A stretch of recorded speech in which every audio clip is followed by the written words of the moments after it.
మీ పిల్లలు ఇంటర్మీడియట్ మరియు ఎంసెట్ చదువుతూ సబ్జెక్ట్స్లో కన్ఫ్యూజ్ అవుతున్నారా? కాన్ఫిడెన్స్ లెవెల్ తక్కువగా ఉందా? రిపీటెడ్ మిస్టేక్స్ చేస్తున్నారా? అయితే మీకోసమే ఉంది rise app. 1 lakh question bank, performance analysis, online classes by experts, ఇంకా మరెన్నో ఫీచర్స్ తో మీ ముందుకొచ్చింది rise. Rise, the perfect guide. Description లో ఉన్న లింకును ఉపయోగించి సబ్స్క్రైబ్ అవ్వండి. నమస్తే, వెల్కమ్ టు అవర్ ఛానల్. నేను మీ సిరి. ఈ రోజు మనతో పాటు ఉన్నారు ప్రముఖ రాజకీయ విశ్లేషకులు, సినీ విశ్లేషకులు శ్రవణ్ గారు. నమస్కారం సార్. నమస్కారం అండి. సార్, ఇప్పుడు నేను రీసెంట్ గా వింటుంది ఏంటంటే రేవంత్ రెడ్డి గారిని, అంటే మన ముఖ్యమంత్రి గారిని, రేవంత్ రెడ్డి ముఖ్యమంత్రి గారిని మన బాలయ్య సినిమా హీరో బాలకృష్ణ గారు కలవడం జరిగింది అని చెప్పేసి వచ్చింది. అది కూడా ఎందుకు కలిశారు అంటే చంద్రబాబు నాయుడు గారు ఏదైతే మన ఆంధ్ర మాజీ ముఖ్యమంత్రి చంద్రబాబు నాయుడు గారు దూతగా బాలయ్యని పంపించి తన సీక్రెట్స్ ని రేవంత్ రెడ్డికి చెప్తున్నారు అని చెప్పేసి అయితే ఒక చర్చ అయితే వచ్చింది సార్. దీంట్లో ఎంతవరకు నిజం ఉందంటారు? ఏ రాష్ట్రంకైనా ఎప్పుడైనా సరే ఏంటంటే ఒక ఉన్నత పదవిలో కొత్త వాళ్ళు వచ్చిన తర్వాత అధికారికంగా ప్రమాణ స్వీకారం తర్వాత అభిమానులు లేదా కింది స్థాయి కేడర్లు ఇతరత్రాలు వాళ్ళ వెలు విషర్స్ అంతా కూడా లాంఛనంగా లేదా మర్యాద పూర్వకంగా కలిసి వచ్చి విషయం చేయడం అనేది ఒక సాంప్రదాయం. దాంట్లో కొంతమంది ఇట్లా ముఖ్యమంత్రి లాంటి స్థాయిలో వచ్చిన వాళ్ళకి కొంతమంది కలుస్తూ ఉంటారు. అన్ని పార్టీల వాళ్ళు, అన్ని విభాగాల వాళ్ళు కలుస్తూ ఉంటారు. దీంట్లో రెండవ కోణం ఏంటంటే వాళ్ళ వ్యక్తిగత వ్యాపారాలలో కొనసాగింపు కొరకు కానీ లేదా కొత్తగా ప్రభుత్వంతో ఏమైనా కాంట్రాక్టులు కానీ ఇతర విషయాల్లో హెల్ప్ అవుతుందనే ఉద్దేశంతో కానీ రిలేషన్స్ ఎందుకు మెయింటైన్ చేయొద్దు, మనం ఒకసారి కలిసి వస్తే అయిపోతుంది కదా అని చెప్పేసి కలిసే వాళ్ళు కొందరు ఉంటారు. అంటే మొదటి విభాగం చెందిన వాళ్ళంటే హృదయపూర్వకంగా ఒకసారి అభినందించే వాళ్ళ విభాగం ఒకటి అయితే, రెండవ విభాగం ఏంటంటే ఇట్లా ఉభయతారక మంత్రులు ఒకసారి కలిసి వస్తే మన నష్టం ఏంటంటే మన పనులు అవుతాయి, వాళ్ళ రేపు భవిష్యత్తులో ఏదన్నా ఉన్నా కూడా మంచి చెడు ఉపయోగపడతాడు, మనం కూడా ఉన్నాము అని ఒకటి, లేదు వాళ్ళు కూడా మనం కలిసి వచ్చామని ఒక తృప్తి ఉంటుంది రెండవ విభాగం ఉంటుంది. అయితే ఇంకొక మూడవది ఏంటంటే మీరు ఇప్పుడు చెప్తున్నటువంటి బాలకృష్ణ గారు కలిసి వచ్చిన వ్యవహారం మరి మొదటి తరగతిదా, రెండవ తరగతిదా, మూడవ తరగతిదా అనేది మనం డిసైడ్ చేయాలి. మూడవ తరగతి వాళ్ళు ఏంటంటే అంటే ఇప్పుడు అఫీషియల్ గా కలవలేని వాళ్ళు పైకి లోపాయకరక ఇట్లా దూతను పంపించారు అనేది వాళ్ళు చెప్తున్నటువంటి విభాగం. అంటే సీక్రెట్స్ గా కలవడం అంటే బయటకు కనిపిస్తున్న లోపల హిడెన్ ఎజెండా వేరే ఉంటుంది.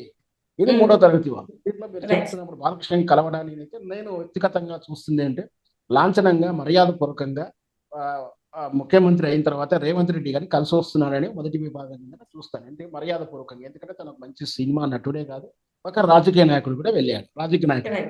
సో గతంలోనే జగన్మోహన్ రెడ్డిని ఆంధ్రప్రదేశ్ ముఖ్యమైన తర్వాత సినీ పరిశ్రమలకు కలిసి రాలేదని చాలా విమర్శ ఉండేది. సో అది చాలా వరకు చర్చ జరిగింది. ఆ తర్వాత ఇక రేవంత్ రెడ్డి కాగానే వరుసగా ఒక్కొక్కరు చిరంజీవి గారు అయితే నాగార్జున గారు వెళ్ళారు, ఇప్పుడు బాలకృష్ణ గారు కూడా వెళ్ళి కలిసి వచ్చాడు. సో హృదయపూర్వకంగా కలిసి వచ్చి అభినందించానని చెప్పాలి. ఒకవేళ మనం ఆ విషయంలో ఇంకేదైనా హిడెన్ ఎజెండా ఉందా అని విశ్లేషిస్తే ఖచ్చితంగా ఉంటుంది. ఎందుకుంటదంటే దాంట్లో రెండు రకాలైన ప్రయోజనాలు ఉండవచ్చని నా ఉద్దేశం. ఒకవేళ అవకాశమే ఉంటే అది అతనిలో హిడెన్ ఎజెండా ఏదైనా ఉండి తన రికమెండేషన్ కోసం వెళ్ళి ఉంటే, మొదటిది తన వ్యక్తిగతమైనటువంటి కేసు, బాలకృష్ణ గారి మీద ఒక వ్యక్తిగతమైనటువంటి కేసు ఉంది, అందరికి తెలిసే. అతను ఒక నిర్మాతను కాల్చిన తర్వాత అరెస్ట్ కాకుండా ఉండడానికి చాలా డ్రామాలు జరిగి, చాలా మ్యానిపులేటింగ్ జరిగి, కేసు అంటే అరెస్ట్ కాకుండానే స్టేషన్ బెయిల్ తోటి తప్పించుకున్న వైనం, దానికి తన ఒక సైకాలజికల్ డిజార్డర్ సర్టిఫికేట్ ఉండడం, ఇదంతా కూడా గతంలో జరిగింది. ఆ సంఘటన కానుంచి ఈ రోజు వరకు కూడా బాలకృష్ణ గారికి అనుకూలమైనటువంటి ప్రభుత్వం రాలేదు అనేది ఉద్దేశం. ఎందుకంటే ఆ రోజు కూడా కాంగ్రెస్ ప్రభుత్వం ఉంది. ఆ రోజు వైఎస్ రాజశేఖర రెడ్డి చంద్రబాబు నాయుడుకి చాలా పచ్చగడ్డేస్తే మండుతున్న వైనం ఉన్నా కూడా బాలకృష్ణ గారిని రకరకాల ఫ్యాక్టర్ మీద సేవ్ చేశాడు వైఎస్ రాజశేఖర రెడ్డి ఒక వాదన ఉండేది. అయితే ఆ కేసు తాలూకు మ్యానిపులేటింగ్ ఏమన్నా ఫైల్స్ గురించి కానీ లేదా ఇతరత్ర రికార్డ్స్ గురించి, లేదా అసలు ఏంటి జరిగింది, అసలు హిడెన్ వాస్తవానికి ఏంటంటే కొన్ని కేసుల్లో ఎలా జరుగుతుందంటే ప్రాథమికంగా గ్రౌండ్ లెవెల్లో సాక్ష్యాధారాలు ఉంటాయి, కానీ ఫైనల్ ఇచ్చే రిపోర్ట్, ఫోరెన్సిక్ రిపోర్ట్లు కానీ ఇట్లాంటి రిపోర్ట్లు మాత్రం ఫైనల్ రిజల్ట్ రాసేటప్పుడే మ్యానిపులేటింగ్ జరుగుతుంది. కింది స్థాయి ఎవిడెన్స్ లో, కింది స్థాయి ప్రాథమిక సమాచారాలు అందరూ కూడా డేటా ఉంటుంది పోలీసు విభాగాలలో. అంటే గ్రౌండ్కి వెళ్ళి పలానా కాలనీకి వెళ్ళి ఎంక్వైరీ చేసాం, పలానా పండ్ల బండి దగ్గర చేస్తే ఈయన ఎలా చెప్పాడు అని రాసి ఉంటుంది ఖచ్చితంగా. ప్రాథమిక సమాచారం అంతా కూడా ఉంటుంది. బట్ టోటల్ కన్క్లూషన్ సారాంశంలో ఇచ్చే రిపోర్ట్ మారుతుంది. సో అలాంటిది రైట్. ఏమైనా అవకాశం ఉంటే ఆ కేసు తాలూకు ఫైల్స్ ఏమన్నా మరి మార్పిడి చేసుకోవడానికి గుసగుసలు చేశారా అనేది అనుమానించాల్సి. అది పోతే రెండవది చంద్రబాబు నాయుడు తరపున వెళ్ళిండాడు. చంద్రబాబు తరపున అయితే చంద్రబాబు నాయుడు ఉన్నటువంటి నోటు ఓటు కేసులో కూడా సేమ్ ఇదే తరహానటువంటి సాక్ష్యాధారాలు ఏమున్నాయి, దానికి ప్రాథమిక సమాచారం ఏమి రికార్డ్ అయి ఉంది పోలీసులో, ఆ పోలీసులో రికార్డ్ అయిన ఉన్నటువంటి డాటాని ఏమన్నా మరి మ్యానిపులేట్ చేయమంటారా, ఏమన్నా జరుగుతుందా లేదు. మూడవది ఏంటంటే రేపు రాబోయేటువంటి ఎన్నికలప్పుడు ఇక్కడ ఉన్నటువంటి ఓటర్లు అక్కడ ఉన్నటువంటి విభాగానికి ఇక్కడ ఎందుకంటే ఖచ్చితంగా ఆ, ఓట్లప్పుడు డబ్బులు పంచడానికి కానీ ఇతరత్ర సాహిత్యాలు పంచడానికి కానీ కొన్ని ఎలక్షన్ కమిషన్ పరిధి దాటి హిడెన్లో చేసేటువంటి కార్యక్రమాలు ఉంటాయి. వాటికి డబ్బుల పంపిణీ లేదా సాహిత్యం ప్రింటింగ్ ఉంటుంది, రకరకాల అవసరాలు ఉంటాయి.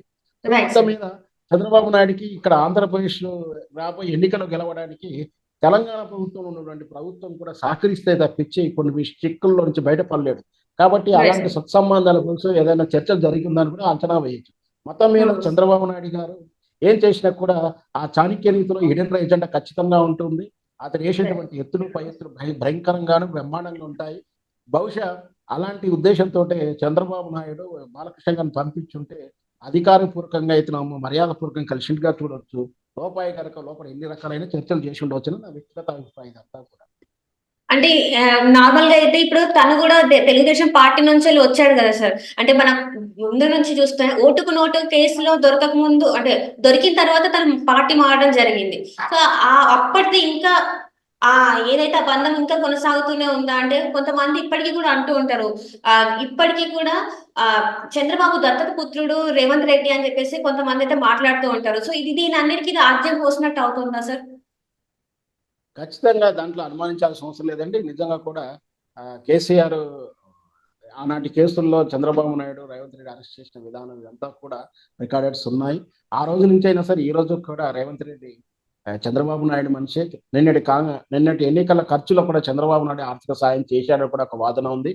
అందుకోసమే తెలంగాణలో పోటీ చేయకుండా తీరే ఎన్నికల ముందు పోటీ నుంచి విరమించిన తన పార్టీని పణంగా పెట్టి విరమించిన తీరును కూడా మనం చూసాం.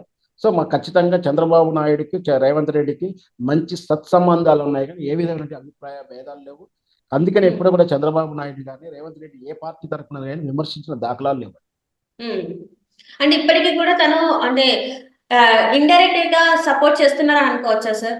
అంటే పార్టీ నుంచి బయటికి వచ్చినా కూడా ఇంకా తన సపోర్ట్ దొరుకుతుంది అంటే చంద్రబాబు నాయుడు గారి సపోర్ట్ రేవంత్ రెడ్డికి ఉందని అనుకోవాలి. ఇండైరెక్ట్ గా కాదు, డైరెక్ట్ గా సపోర్ట్ చేస్తున్నారు కదా, ఎడెన్లో చేస్తున్నారు. కాకపోతే బహిరంగంగా బయటకు కనపడకుండా తనకు కావాల్సినటువంటి వ్యక్తుల ద్వారా కావాల్సిన విధంగా రేవంత్ రెడ్డికి ఏ సహాయం కావాలన్నా చంద్రబాబు నాయుడు చేయడానికి, చంద్రబాబు నాయుడుకి ఏ సహాయం చేయాలన్నా రేవంత్ రెడ్డి చేయడానికి సిద్ధంగా ఉంటారు. అది బహిరంగ రహస్యం, ఎవరు దాన్ని ఖండించలేనటువంటి నిజం కూడా. Right sir, right. Thank you so much sir. మీరు మాతో పాటు జూమ్ కాల్ లో వచ్చినందుకు మీకు ధన్యవాదాలు.